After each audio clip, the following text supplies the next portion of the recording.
છોટાઉદેપુરમાં માહિતી અધિકારી સામે પત્રકારોનો ઉગ્ર વિરોધ. કાળી પટ્ટી બાંધી આવેદનપત્ર સુપરત.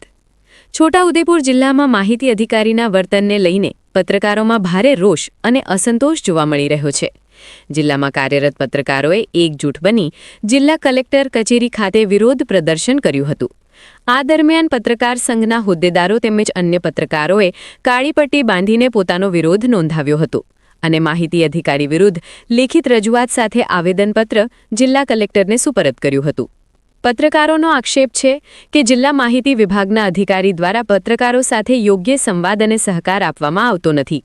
તેઓએ આરોપ મૂક્યો કે અધિકારી સરમુખત્યારશાહી વલણ અપનાવી રહ્યા છે અને લોકશાહીના મહત્વના સ્તંભ તરીકે ઓળખાતા પત્રકારત્વને દબાવવાનો પ્રયાસ કરી રહ્યા છે, જેના કારણે પત્રકારોમાં અસંતોષનો માહોલ ઊભો થયો છે.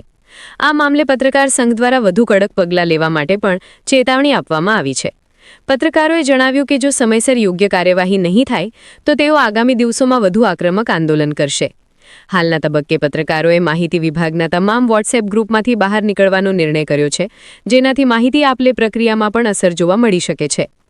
આ ઉપરાંત પત્રકાર સંઘના પ્રતિનિધિઓએ છોટાઉદેપુર લોકસભાના સાંસદને પણ આ મુદ્દે વિગતવાર રજૂઆત કરી છે અને તાત્કાલિક હસ્તક્ષેપ કરવાની માંગણી કરી છે.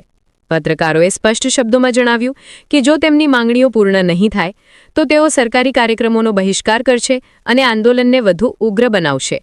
જિલ્લામાં ઊભા થયેલા આ વિવાદને લઈને હવે પ્રશાસન શું પગલાં લે છે તે જોવાનું રહ્યું છે. પત્રકારો અને માહિતી વિભાગ વચ્ચે વધતા તણાવને ધ્યાનમાં રાખીને સ્થિતિ સંવેદનશીલ બની છે.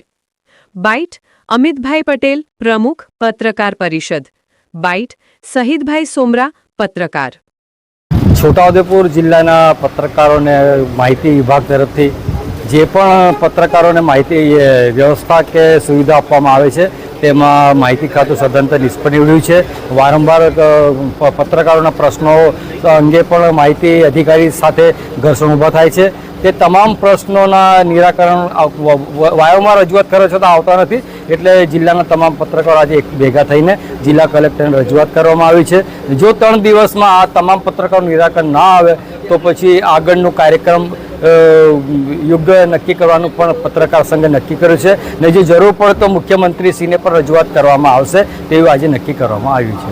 આજરોજ છોટાઉદેપુર જિલ્લાના પત્રકારો દ્વારા માહિતી અધિકારી દ્વારા જે કનરગત કરવામાં આવે છે, વારંવાર ઇન્સલ્ટ કરવામાં આવે છે અને કોઈપણ ઇવેન્ટ હોય કે ચૂંટણી પ્રક્રિયા હોય તે દરમિયાન પત્રકારોને અડચણરૂપ બને અને તંત્ર સાથે ઘર્ષણ થાય તે રીતનું જે પ્રયત્ન કરવામાં આવી રહ્યો છે, વાતાવરણ ઊભું કરવામાં આવે છે, તેને લઈને કંટાળી અને છોટાઉદેપુર જિલ્લાના પત્રકારો આજે એકત્ર થઈ અને એ માહિતી અધિકારી સામે કલેક્ટરને આવેદનપત્ર આપી અને 3 દિવસની અંદર મુદત આપવામાં આવી છે. 3 દિવસની અંદર એ પોતે પોતાની જે ભૂલો છે તેને સુધારી લે, નહીં તો છોટાઉદેપુર જિલ્લાના પત્રકારો આગામી દિવસોની અંદર આંદોલનરૂપી કાર્યવાહી હાથ ધરશે.